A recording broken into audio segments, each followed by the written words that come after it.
How much more American blood must we shed before Congress does its job?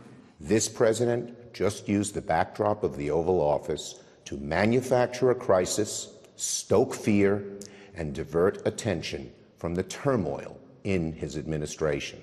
Both Republicans and Democrats make their case in passionate primetime addresses to the nation tonight. President Trump claiming a crisis at the border and pitching for billions of dollars to fund his promised border wall.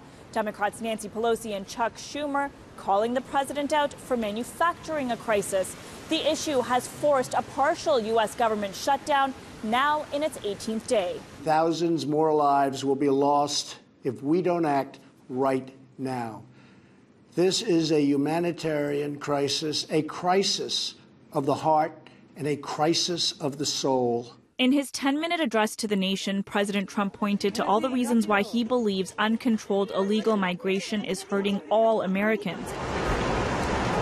First, linking the flow of drugs from Mexico to the opioid epidemic in the U.S., then suggesting criminals and terrorists are slipping across the border. Day after day, precious lives are cut short by those who have violated our borders. But the number of illegal border crossings have reportedly dropped dramatically from 1.6 million in 2000 to less than 400,000 last year. He and others in his administration following him have been making stuff up, about what happens at the border quite relentlessly.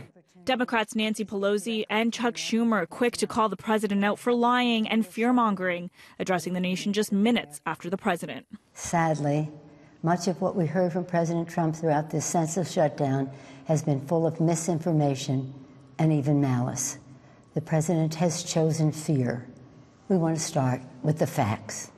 Key parts of the U.S. government shut down on December 22nd after the president refused to back down on his request for $5.7 billion in funding to fulfill his campaign promise of building a wall on the U.S.-Mexico border. The president is rejecting these bipartisan bills which would reopen government over his obsession with forcing American taxpayers to waste billions of dollars on an expensive and ineffective wall, a wall he always promised Mexico would pay for. The border wall would very quickly pay for itself.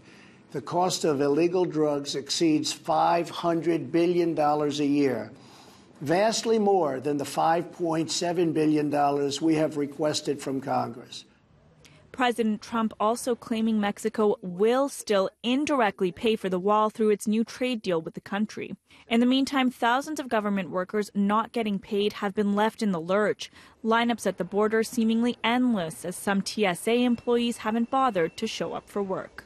We can reopen the government and continue to work through disagreements over policy. We can secure our border without an ineffective, expensive wall. The symbol of America should be the Statue of Liberty, not a 30-foot wall.